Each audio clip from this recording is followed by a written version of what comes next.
नमस्कार दोस्तों, संपर्क अकेडमी के यूट्यूब पोर्टल पे आपका स्वागत है। उम्मीद करते हैं कि आप सभी लोग अच्छे होंगे और आप लोगों की पढ़ाई भी अच्छी चल रही होगी।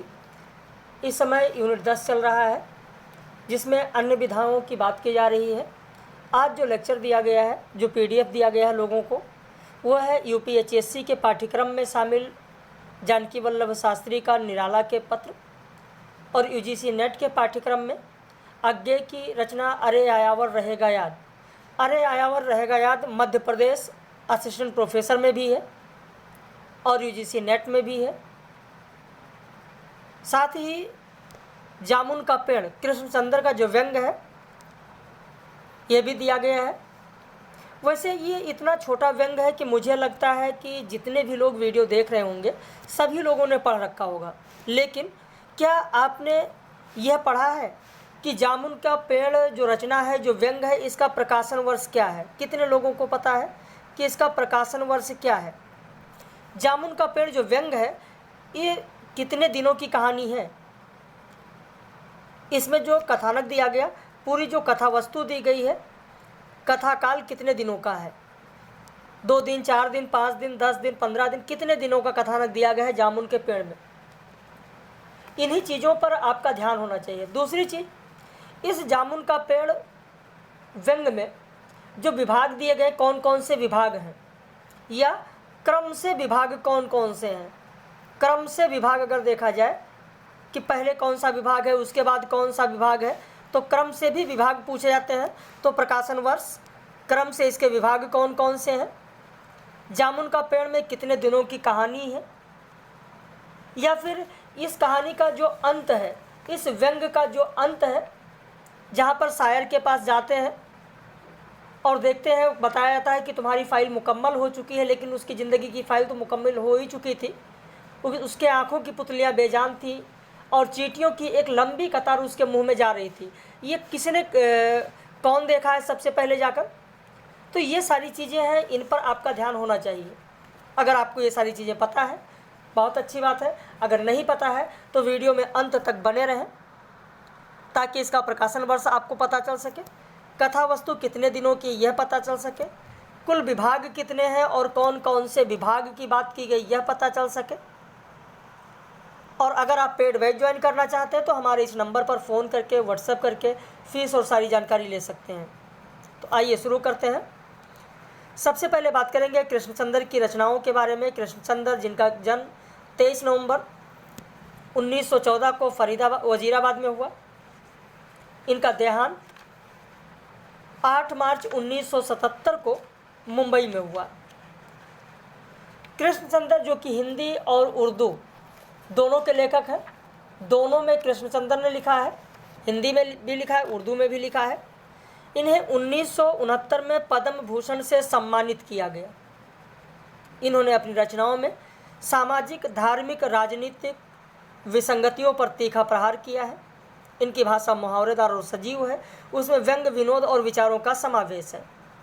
इनका पहला कहानी संग्रह है नज़ारे, जो कि 1930 ईस्वी में प्रकाशित हुआ। ये भी आपके लिए बहुत ही महत्वपूर्ण तथ्य है। जितने भी लोग इस वीडियो को देख रहे हैं, ज़रा वो कमेंट करके ज़रूर बताएं कि ये जो कहानी है, ये जो व्यंग है जामुन का पेड़ जिसे आप देख रहे हैं, जामुन का पेड़ का अनुवाद किसने किया है? जामुन का पेड़, जामुन का पेड़, इनकी जो रचना है, इसका अनुवाद किसने किया है? भाई, इन्होंने उर्दू में भी रचनाएं लिखी। प्रारंभ में उर्दू में इन्होंने लिखा जामुन का पेड़, जिसका अनुवाद किसने किया है? जितने भी लोग देख रहे हैं ज़रूर बताएं, अपनी प्रतिक्रिया जरूर व्यक्त करें कि इसमें जो भी तथ्य बताए जा रहे हैं, जो भी आपसे पूछे जा रहे हैं, क्या आपको पहले से पता था या नहीं। जबकि 90% कैंडिडेट ऐसे हैं जिन लोगों ने इस व्यंग को पहले ज़रूर पढ़ रखा होगा। रजा नईम, नाम लिख लीजिए अगर नहीं पता है। रजा नईम ने इसका अनुवाद किया है। खैर, अभी आगे आपको मिलेगा। तो इनका कहानी संग्रह इस प्रकार, जैसे पूरे चांद की रात, मेरी यादों के चिराग, सपनों का कैदी, अन्नपूर्णा धरती, ये इनकी रचना है। अन्नपूर्णा धरती के बारे में हो सकता है कि आप सभी लोगों को पता भी हो। अन्नपूर्णा धरती जो कृष्णचंद्र की रचना है, ये अनुदित रचना है। अमेरिकन कृषि की कहानी है। अमेरिकन कृषि की कहानी जो व्हीलर मैकलिन की रचना थी। व्हीलर मैकलिन, अगर नहीं पता है तो लिख लें। व्हीलर मैकलिन की रचना का यह अनुवाद है अन्नपूर्णा धरती, जिसमें अमेरिका कृषि की कहानी है। अमेरिका कृषि की कहानी, अमेरिका कृषि की कहानी, अमेरिका कृषि की कहानी। इसमें अध्यायों की संख्या अगर आप लिखना चाहें तो लिख लें। अध्यायों की संख्या 16 है। अध्यायों की संख्या 16 है। हम वासी हैं, नाग और शबनम, हम तो मोहब्बत करेगा, मछली जाल, एक गिरजा एक खंदक, यूकलिप्टस की डाली, ये इनके कहानी संग्रह हैं। वैसे कहानी संग्रह में बहुत ज़्यादा डीप अगर ना जाए, संक्षिप्त में बात करें तो पूरे चांद की रात, जिसमें आप देखेंगे कि 10 कहानियाँ संकलित हैं। मेरी यादों के चिराग, इसमें भी 10 कहानियाँ संकलित हैं। 10 कहानियाँ संकलित हैं। सपनों का कैदी, जिसमें 9 कहानियाँ संकलित हैं। अन्नपूर्णा धरती तो मैंने बताया अनुवाद है, ये तो एक ही कहानी है। हम वासी हैं, इसमें 6 कहानियाँ संकलित हैं। नाग और शबनम में आप देखेंगे इसमें भी 10 कहानियाँ संकलित हैं। हम तो मोहब्बत करेगा, इसमें 12 कहानियाँ संकलित हैं। 12 कहानियाँ संकलित हैं। मछली जाल में 5 कहानियाँ संकलित हैं। तो इसी तरीके से आप देखेंगे और भी इनकी रचनाएं हैं। 2 फलांग लंबी सड़क, वो भी आपको मिलेगा देखने। तो इस तरीके से बहुत सारी रचनाएं हैं। उपन्यास इनका शिकस्त, जरगांव की रानी, सड़क वापस जाती है, आसमान रौनक है रोशन है, मिट्टी के सनम, रेत की महल। तो ये सब पूरा इनका एक गधे की आत्मकथा, कई बार परीक्षाओं में पूछा गया है। एक गधे की आत्मकथा, एक गधा नेफा में, ये सब पूछा जा चुका है। एक गधे की वापसी, इन तीनों को ध्यान रखिएगा, ये पूछा जा चुका है। तो ये इनके उपन्यास हैं। इसके अलावा कुछ महत्वपूर्ण कहानियाँ देखें, जैसे जामुन का पेड़, अजंता से आगे, व्यंग्यात्मक कहानी है, व्यंग है। जिंदगी के मोड़ पर, किताब का कफन भी बहुत ही महत्वपूर्ण है। अजनबी आँखें, ममता, शहजादा, फूलसुर्ख है, बहार के बाद, नीला दांत, खोया हुआ सर्ग, शैतान का इस्तीफा, चाबुक, बड़ा आदमी। तो ये सब इनकी कहानियाँ हैं। वैसे यह भी PDF आप लोगों को व्हाट्सएप पर मिल ही जाएगा, और व्हाट्सएप पर उपलब्ध करा ही दिया जाता है 10 बजे आप लोगों को। तो आइए शुरू करते हैं।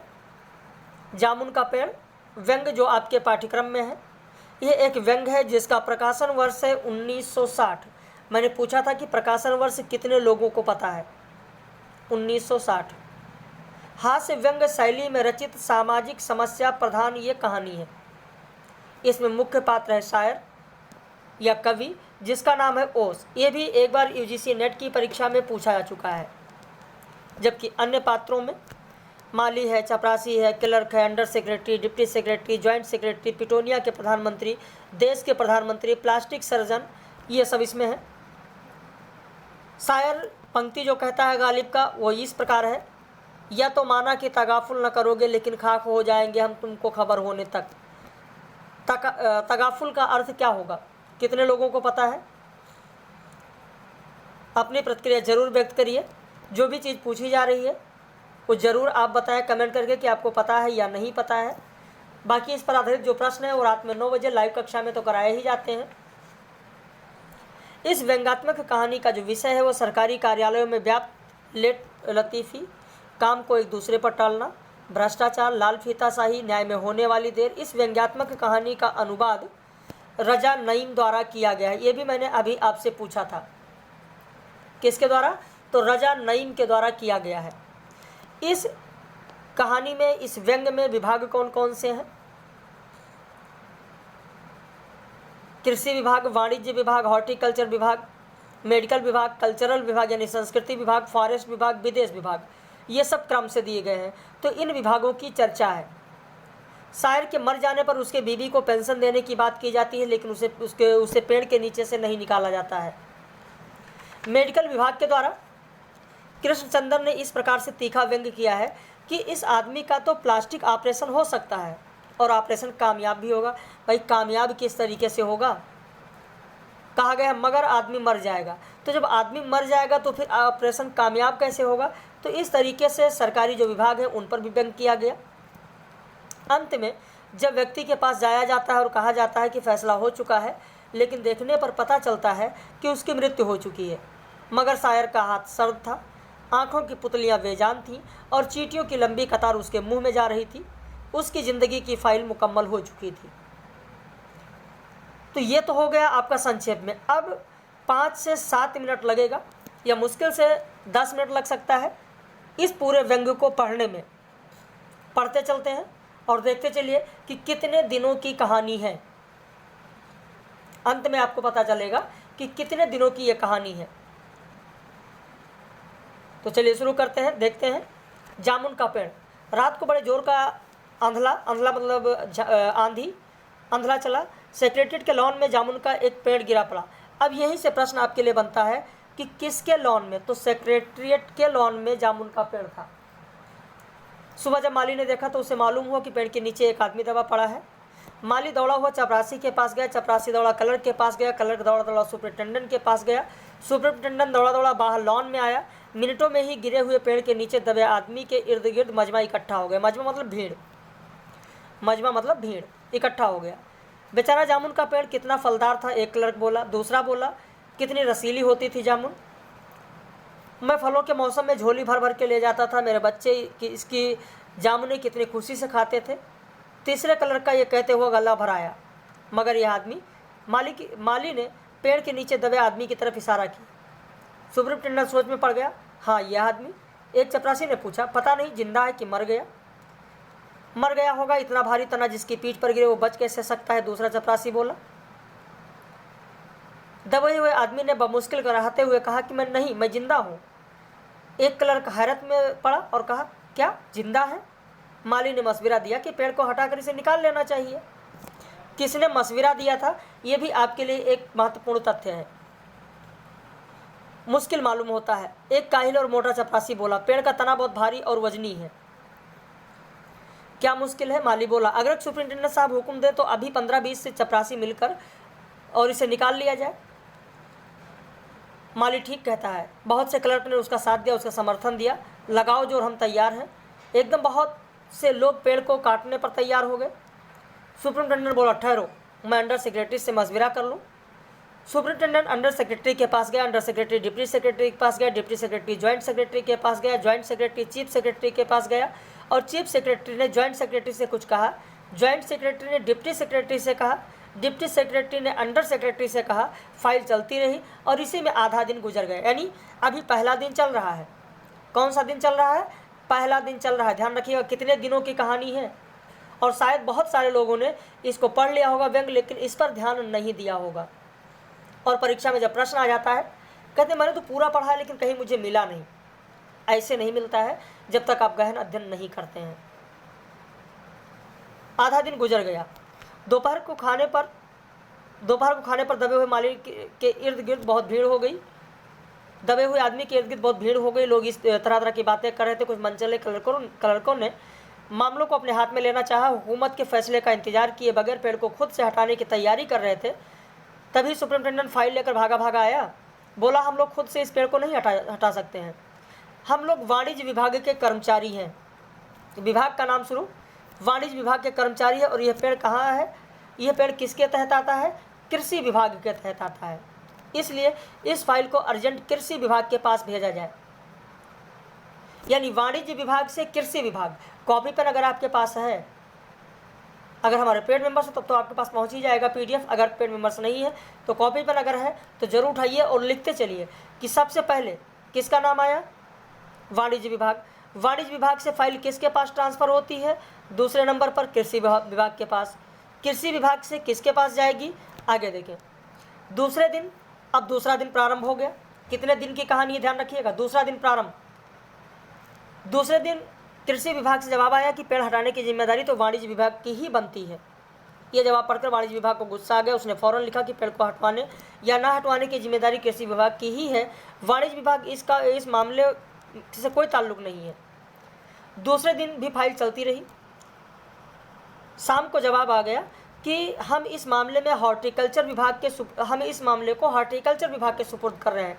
तीसरा विभाग हॉर्टिकल्चर विभाग, क्योंकि एक फलदार पेड़ का मामला है और कृषि विभाग सिर्फ अनाज और खेतीबाड़ी के मामलों में फैसला करने का हक रखता है। जामुन का पेड़ एक फलदार है, इसलिए पेड़ हॉर्टिकल्चर विभाग के क्षेत्र में आता है। रात को माली ने दबे हुए आदमी को क्या खिलाया, यह भी प्रश्न बनता है आपके लिए। तो दाल भात खिलाया। हालांकि लॉन के चारों तरफ पुलिस का पहरा था कि कहीं लोग कानून को अपने हाथ में लेकर खुद को पेड़ से हटाने की कोशिश न करें, मगर एक पुलिस कांस्टेबल को रहम आ गया और उसने माली को दबे हुए आदमी को खाना खिलाने की इजाज़त दे दी। माली ने दबे हुए आदमी से कहा, तुम्हारी फाइल चल रही, उम्मीद है कि कल फैसला हो जाएगा। दबा हुआ आदमी कुछ नहीं बोला। माली ने पेड़ के तने को और गौर से देखकर कहा, अच्छा इतना तुम्हारे कूल्हे पर गिरा है, मगर अगर कमर पर गिरता तो रीढ़ की हड्डी टूट जाती। दबा हुआ आदमी फिर भी कुछ न बोला। माली ने कहा, तुम्हारा यहाँ कोई वारिस हो तो मुझे उसका अता पता बताओ, मैं उसे खबर देने की कोशिश करूँगा। तो उसने क्या बताया, लावारिस हूँ। तो यहाँ पर यह भी आपके लिए कथन बनता कि उसके कितने भाई बहन थे या उसके परिवार में कौन कौन था। तो आपका उत्तर हो जाएगा वह लावारिस था। माली अफसोस जाहिर करते हुए वहाँ से हट गया। अब तीसरा दिन प्रारंभ हो गया। देखिए कितने दिनों की कहानी है। तीसरा दिन हॉर्टिकल्चर विभाग से जवाब आ गया। बड़ा कड़ा जवाब लिखा गया था, काफ़ी आलोचना के साथ। उसमें हॉर्टिकल्चर विभाग का सेक्रेटरी साहित्यिक मिजाज का आदमी मालूम होता था। उसने लिखा, हैरत है इस समय जब पेड़ उगाओ स्कीम बड़े पैमाने पर चल रही है। हमारे मुल्क में ऐसे सरकारी अफसर मौजूद हैं जो पेड़ काटने की सलाह दे रहे हैं, वो भी एक फलदार पेड़ को, और वो भी जामुन के पेड़ को, जिसके फल जनता बड़े चाव से खाती है। हमारा विभाग किसी भी हालत में इस फलदार पेड़ को काटने की इजाज़त नहीं दे सकता। अब क्या किया जाए। एक मंचले ने कहा, अगर पेड़ नहीं काटा जा सकता तो इस आदमी को काट कर निकाल लिया जाए। ये देखिए, उस आदमी ने इशारे से बताया, मगर इस आदमी को बीच में से ही यानी धड़ से ही काटा जाए तो आधा आदमी इधर से निकल जाएगा, आधा उधर से, और पेड़ भी बच जाएगा, पेड़ वहीं रहेगा। मगर इस तरह से तो मैं मर जाऊंगा। आदमी ने इशारा किया, ऐतराज जताया। एक क्लर्क बोला, यह भी ठीक कहता है। आदमी को काटने का नया तरीका पेश करने में ने एक पुख्ता दलील पेश की कि आप जानते नहीं, आजकल प्लास्टिक सर्जरी के जरिए धड़ की जगह से इस आदमी को फिर से जोड़ा जा सकता है। तो अब फाइल चौथे विभाग यानी मेडिकल विभाग में, मेडिकल डिपार्टमेंट में पहुंच चुकी है। क्रम से देखना, क्रम से भी परीक्षा में पूछा जा सकता है। मेडिकल डिपार्टमेंट ने फ़ौरन इस पर एक एक्शन लिया और जिस दिन फाइल मिली उसी दिन वन विभाग के सबसे काबिल प्लास्टिक सर्जन आए और उन्होंने कहा, पूरा चेक किया, उसका बीपी चेक किया, हार्ट बीट चेक किया, लंग्स चेक किया, सारी चीज़ें चेक किया और कहा, इस आदमी का प्लास्टिक ऑपरेशन तो हो सकता है, ऑपरेशन कामयाब भी होगा, लेकिन आदमी मर जाएगा। अब बताइए किस तरीके से यहाँ पर व्यंग किया गया है। लिहाजा ये सुझाव भी रद्द हो गया। रात को दबे हुए माली के मुंह में खिचड़ी डालते हुए बताया, माली ने दबे हुए आदमी के मुंह में खिचड़ी डालते हुए बताया कि यह मामला ऊपर चला गया है। सुना है सेक्रेटरीट के सारे सेक्रेटरियों की मीटिंग होगी, उसमें तुम्हारा केस रखा जाएगा, उम्मीद है सब ठीक हो जाएगा। दबा हुआ आदमी एक आह भर आहिस्ते से बोला, हमने माना कि तगाफुल न करोगे, लेकिन खाक हो जाएंगे हम तुमको खबर होने तक। माली ने अचंभे से मुंह में अंगुली दबाई, हैरत से बोला, क्या तुम शायर हो? दबे हुए आदमी ने आहिस्ता से सर हिला दिया। दूसरे दिन यानी अब कौन सा दिन चल गया? चौथा दिन। ध्यान रखना, चौथा दिन की बात हो रही है। दूसरे दिन माली ने चपरासी को बताया, चपरासी ने क्लर्क ने हेड क्लर्क को। थोड़ी देर में सेक्रेटरीट में यह बात फैल गई कि दबा हुआ आदमी शायर है। बस फिर क्या, लोग बड़ी संख्या में शायर को देखने के लिए आने लगे। इसकी खबर शहर में फैल गई और शाम तक मोहल्ले मोहल्ले में शायर जमा होना शुरू हो गए। सेक्रेटरीट का लॉन भांति भांति के शायरों से भर गया। सेक्रेटरीट के कई क्लर्क और अंडर सेक्रेटरी तक जिन्हें अदब और शायर से लगाव था रुक गए। कुछ शायर दबे हुए आदमी को अपनी गज़लें सुनाने लगे, कई क्लर्क अपनी गज़लों से उसे सलाह मशविरा मांगने लगे।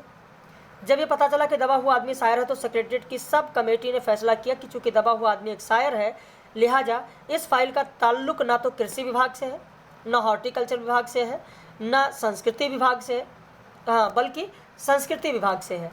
तो ये 5वें विभाग में फाइल पहुंच जाती है, संस्कृति विभाग में।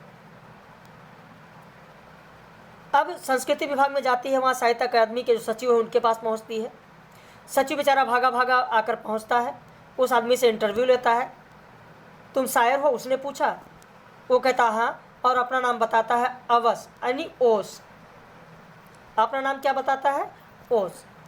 अवस। सचिव जोर से चीखा, क्या तुम वही हो जिसका मजमुआ या कलाम अक्स के फूल में प्रकाशित हुआ है? अक्स के फूल, ध्यान रखना ये भी बहुत ही महत्वपूर्ण है कि जामुन के पेड़ कहानी में या व्यंग में पेड़ के नीचे दबे आदमी का संग्रह या की रचना कौन सी है? तो इस तरीके से भी प्रश्न पूछा जा सकता है। दबे हुए शायर ने इस बात पर सिर हिलाया कि क्या तुम हमारी अकादमी के मेंबर हो? क्या तुम हमारी अकादमी के मेंबर हो? सचिव ने पूछा। कहता है नहीं। हैरत है। सचिव जोर से चीखा, इतना बड़ा शायर, अवस के फूल का लेखक और हमारी अकादमी का मेंबर नहीं? उफ, कैसी गलती हो गई हमसे। कितना बड़ा शायर और कैसे गुमनामी के अंधेरे में दबा पड़ा है? गुमनामी के अंधेरे में नहीं, बल्कि एक पेड़ के नीचे दबा हुआ आदमी। भगवान के लिए मुझे इस पेड़ के नीचे से निकालिए, अभी बंदोबस्त करता हूँ। सचिव फौरन बोला। अब यहाँ पर एक चीज़ और ध्यान रखना है, भगवान के लिए मुझे इस पेड़ के नीचे से निकालिए। यह भी कथन आपके लिए बहुत ही महत्वपूर्ण है। किसके कहने पर? साहित्य अकादमी के सचिव के कहने पर। अभी बंदोबस्त करता हूँ, सचिव फौरन बोला और फौरन जाकर उसने अपने विभाग में पेश की। दूसरे यानी अब चौथा दिन तो हो ही चुका था, अब 5वें दिन की बात हो रही है। कौन सा दिन? 5वां दिन। ध्यान रखिए, मैंने पूछा है कि कितने दिन की बात हो रही है। दूसरे दिन सचिव भागा भागा शायर के पास आया, बोला मुबारक को मिठाई खिलाओ, हमारी सरकारी अकादमी ने तुम्हें साहित्य समिति का सदस्य चुन लिया है, ये लो ऑर्डर की कापी। कहता मगर मुझे पेड़ के नीचे से तो निकालो, दबे हुए आदमी ने कराह कर कहा। उसकी सांस बड़ी मुश्किल से चल रही थी, उसकी आंखों में मालूम हो रहा था कि बहुत कष्ट में है।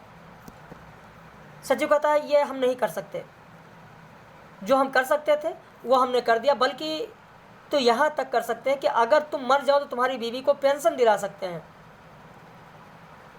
अगर तुम आवेदन दो तो हम ये भी कर सकते हैं। अब यहाँ पर किसको पेंशन दिलाने की बात हो रही है? उसके बीवी को पेंशन दिलाने की बात हो रही है, लेकिन वह तो लावारिस है। शायर रुक कर कहा, मैं अभी भी जिंदा हूँ, मुझे जिंदा रखो।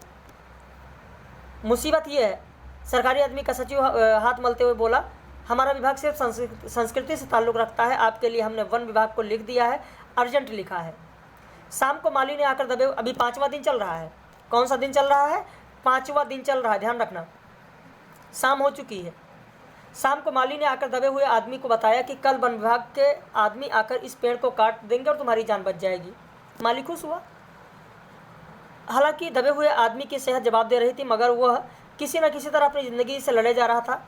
कल तक सुबह तक किसी न किसी तरह उसे ज़िंदा रहना है। दूसरे दिन यानी अब कौन सा दिन लग गया? 6वां दिन। ध्यान रखना, 6वां दिन। जब वन विभाग के आदमी आरी कुल्हाड़ी लेकर पहुँचे तो उन्हें पेड़ काटने से रोक दिया गया। मालूम हो कि विदेश मंत्रालय से हुक्म आया कि इस पेड़ को न काटा जाए। वजह ये थी कि इस पेड़ को 10 साल पहले पिटोनिया के प्रधानमंत्री ने सेक्रेटरीट के लॉन में लगाया था। अब यहाँ से भी आपके लिए महत्वपूर्ण तथ्य बनता है कि कितने साल पहले? 10 साल पहले। कहाँ के प्रधानमंत्री? पिटोनिया के प्रधानमंत्री ने लगाया था। कितने दिन पर वन विभाग के आदमी आरी और कुल्हाड़ी लेकर पेड़ काटने को आए थे? तो 6वें दिन। ध्यान रखना, अब ये पेड़ काटा गया। अगर काटा गया तो इस बात का पूरा अंदेशा था कि पिटोनिया सरकार हमारे संबंध हमारे बिगड़ जाएंगे। एक क्लर्क गुस्से से चिल्लाया, मगर एक आदमी की जान का सवाल है। दूसरे क्लर्क ने कहा, दूसरे तो हुकूमत के ताल्लुक का सवाल है, ताल्लुकात का सवाल है, और ये भी तो समझ लो कि पिटोनिया सरकार हमारी सरकार को कितनी मदद देगी। क्या हम इसकी दोस्ती की खातिर एक आदमी की ज़िंदगी की कुर्बानी नहीं दे सकते? शायर को मर जाना चाहिए। कह रहा बिल्कुल। अंडर सेक्रेटरी ने सुपरिटेंडेंट को बताया कि आज सुबह प्रधानमंत्री दौरे से वापस आ गए हैं। आज 4 बजे यानी 6वें दिन आज 4 बजे विदेश मंत्रालय इस पेड़ की फाइल विदेश मंत्रालय इस पेड़ की फाइल उनके सामने पेश करेगा। वो जो फैसला देंगे वही सबको मंजूर होगा। शाम को 4 बजे यानी 6वें दिन शाम को 4 बजे खुद सुप्रिंटेंडेंट शायर की फाइल लेकर उसके पास आया और कहता, सुनते हो, यानी अंत में कौन आता है? तो सुप्रिंटेंडेंट आता है। ध्यान रखिएगा, ये भी बहुत ही महत्वपूर्ण तथ्य, मैंने पूछा था अभी आपसे। आते ही खुशी से फाइल लहराते हुए चिल्लाए, प्रधानमंत्री ने पेड़ को काटने का हुक्म दे दिया है और इस मामले की सारी अंतर्राष्ट्रीय जिम्मेदारियां अपने सिर पर ले ली हैं। कल ये पेड़ काट दिया जाएगा और तुम इस मुसीबत से छुटकारा पालोगे। सुनते हो, आज तुम्हारी फाइल मुकम्मल हो गई है। सुप्रिंटेंडेंट ने शायर के बाजू को हिलाकर कहा, मगर शायर का हाथ सर्द था, आंखों की पुतलियां बेजान थीं और चींटियों की एक लंबी कतार उसके मुंह में जा रही थी। उसके ज़िंदगी की फाइल मुकम्मल हो चुकी थी। तो इस तरीके से आपने इस कहानी को देखा। अब इसके अलावा इसमें जो प्रश्न पूछे गए उनकी भी प्रतिक्रिया आप ज़रूर व्यक्त करें, उनको भी ज़रूर बताएं।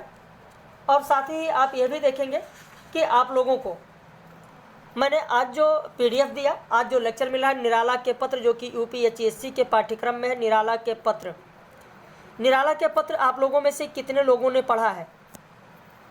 खैर ये वीडियो तो पब्लिश वीडियो, बहुत सारे लोग कहते हैं सर डेमो चाहिए, इसलिए एक वीडियो मैंने पब्लिश किया है, आप देख रहे हैं। बाकी निराला के पत्र आप लोगों ने पढ़ा ही है। अगर पढ़ा है तो निराला के पत्र का प्रकाशन वर्ष क्या है? कितने लोगों को पता है? निराला के पत्र का प्रकाशन वर्ष कितने लोगों को पता है? जानकी वल्लभ शास्त्री का जो है निराला के पत्र, इसका प्रकाशन वर्ष क्या है? प्रकाशन वर्ष क्या है? कितने लोग बताएंगे?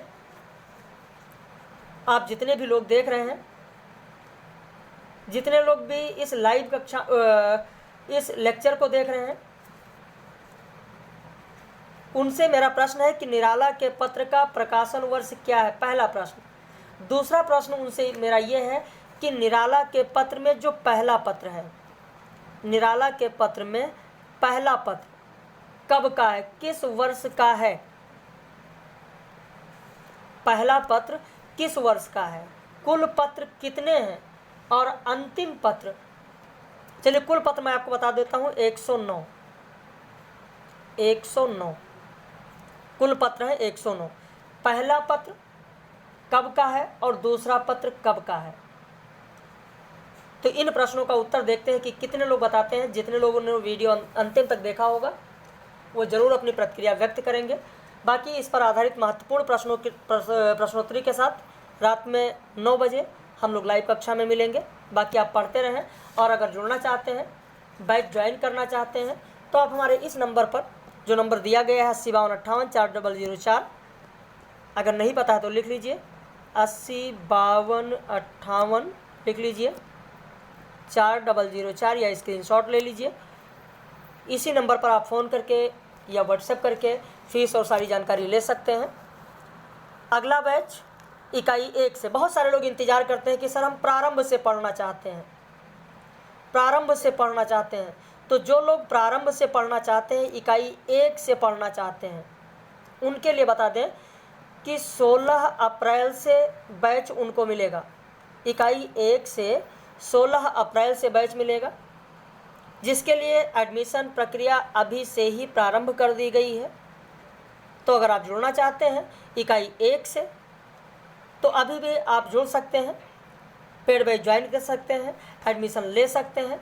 और अभी एडमिशन लेने पर आप लोगों को छूट भी मिल जाएगा, क्योंकि इकाई 1 से जो एडमिशन होगा, इकाई 1 से जो बैच होगा, उसमें प्रारंभ के 20 कैंडिडेट को शुल्क में छूट भी दी जाएगी।